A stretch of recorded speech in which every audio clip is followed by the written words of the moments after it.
নমস্কার বন্ধুরা, হ্যাশট্যাগ আবান্তিকার নতুন একটি ভ্লগে আপনাদের স্বাগত জানাই। ভ্রমণ পিপাসু বাঙালি, অনেক বাঙালিরই স্বপ্ন থাকে যে ভ্রমণ সূত্রে কানাডা ভ্রমণ করার। কানাডা ভ্রমণ করতে গেলে কিভাবে ভিসা অ্যাপ্লাই করতে হবে বা কি কি ডকুমেন্ট সাবমিট করতে হবে সেই নিয়ে অনেক সময়তেই মানুষ দুশ্চিন্তায় ভুগে থাকেন। তারা অনেক সময়তেই বিভিন্ন ধরনের পরিচিত মানুষজন বা পরিচিত কোনো এজেন্টের শরণাপন্ন হয়ে থাকেন, কিন্তু তা সত্ত্বেও আমরা অনেক সময়তেই শুনতে পাই যে ভিসা রিজেকশনের বিভিন্ন ঘটনা। আজকে আমি আপনাদের সাথে শেয়ার করব এমন কতগুলি বিষয় যেইগুলো যদি আপনারা সঠিকভাবে ফলো করেন তাহলে কানাডার ভিজিট ভিসা কিন্তু আপনার হাতের মুঠোয় চলে আসবে। তাই যারা পরবর্তীকালে কানাডা ভ্রমণ করতে আগ্রহী তারা স্কিপ না করে পুরো ভিডিওটা আমার সাথে থাকুন। ভিডিওটি ভালো লাগলে লাইক করবেন এবং চ্যানেলটিকে অবশ্যই সাবস্ক্রাইব করবেন। কানাডার ভিজিট ভিসা অ্যাপ্লাই করার পূর্বে প্রথমেই আপনাকে কিন্তু কতগুলি বিষয় একটু মাথায় রাখতে হবে এবং এই বিষয়গুলো কিন্তু মাথায় রাখলে অবশ্যই কানাডা ভিজিট ভিসা আপনার হাতের মুঠোয় চলে আসবে। সর্বপ্রথমে আপনাকে নজর দিতে হবে আপনার পাসপোর্ট। আপনার পাসপোর্ট যেন ভ্যালিড পাসপোর্ট হয়ে থাকে এবং তাতে কমপক্ষে একটি পেজ যেন ব্ল্যাঙ্ক থেকে থাকে। নাম্বার 2, আপনার ফিনান্সিয়াল ব্যাকগ্রাউন্ড। আপনি দেশেতে আপনি কি করেন? আপনি কি জব করেন? জব করলে জবের অ্যাপয়েন্টমেন্ট লেটার, লাস্ট 6 মান্থসের ব্যাঙ্ক স্টেটমেন্ট এবং লাস্ট 3 মান্থসের স্যালারি স্লিপ। আপনি বিজনেস করেন? বিজনেস করলে তার প্রয়োজনীয় সমস্ত ডকুমেন্টস। আপনি কি পেনশন হোল্ডার? তাহলে আপনার লাস্ট 6 মান্থসের ব্যাঙ্ক স্টেটমেন্ট। আপনি যদি হাউস ওয়াইফ হয়ে থাকেন তাহলে আপনার হাজবেন্ডের সমস্ত ফিনান্সিয়াল ডকুমেন্টস। তার পাশাপাশি আপনার যা সমস্ত প্রপার্টি রয়েছে, আপনার যদি ল্যান্ড, বিল্ডিং এরকম যদি কিছু থেকে থাকে তাহলে তার ডকুমেন্টস। আপনার যদি কোনো এফডি, মিউচুয়াল ফান্ড এই সমস্ত কিছু থেকে থাকে তাহলে তার ডকুমেন্টস কিন্তু আপনাকেই ক্যারি করতে হবে। আপনাকে বোঝাতে হবে যে দেশেতে আপনি ফিনান্সিয়ালি যথেষ্ট স্ট্রং। আপনি দেশেতে আপনার সমস্ত খরচা আপনি বহন করতে সক্ষম। আপনি আজকে কানাডা যাচ্ছেন ভিজিট পারপাসে। কানাডা ভিজিট সম্পন্ন হওয়ার পর আপনি আবার আপনার দেশে ফিরে আসবেন, কারণ দেশেতে আপনি অর্থনৈতিক স্বাচ্ছন্দ্য আপনার যথেষ্টই দেখতে পাওয়া যাচ্ছে। নেক্সট যে পয়েন্টের কথা বলবো সেটি হলো ইনভিটেশন লেটার।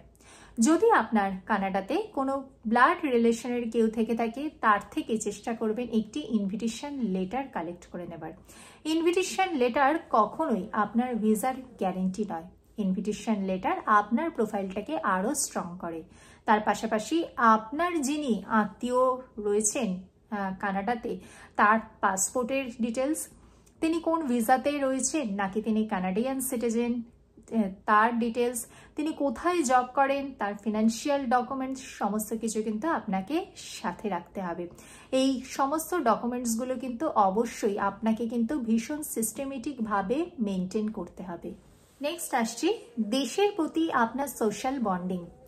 দেশেতে আপনার যদি ফ্যামিলি মেম্বার্স থেকে থাকে, আপনার যদি রিলেটিভস থেকে থাকে, আপনার দেশেতে যদি যথেষ্ট সোশ্যাল সিকিউরিটি থেকে থাকে, আপনার দেশে যদি ফ্রেন্ড সার্কেল থেকে থাকে, তাদের প্রতি যদি আপনার প্রচুর টাইস বা টান থেকে থাকে তাহলে সেটা কিন্তু আপনাকে স্পষ্ট করে জানাতে হবে যে দেশের প্রতি আপনার প্রচণ্ড টান।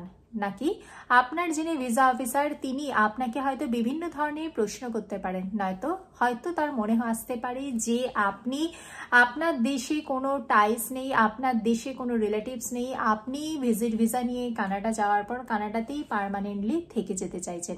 আপনার কাছে কিন্তু বিভিন্ন ধরনের প্রশ্ন আসতে পারে, সেই বিষয়গুলোতে কিন্তু অবশ্যই আপনাকে একটু মাথায় রাখতে হবে। নেক্সট যে বিষয়টির দিকে একটু নজর রাখবেন সেটি হলো আপনার ট্রাভেল হিস্ট্রি।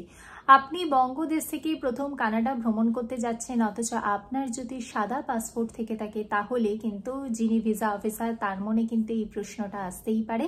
তাই চেষ্টা করবেন আপনার বঙ্গদেশের পার্শ্ববর্তী কোনো না কোনো দেশ ভ্রমণের ছাপ আপনার পাসপোর্টেতে রেখে দেওয়ার জন্যে।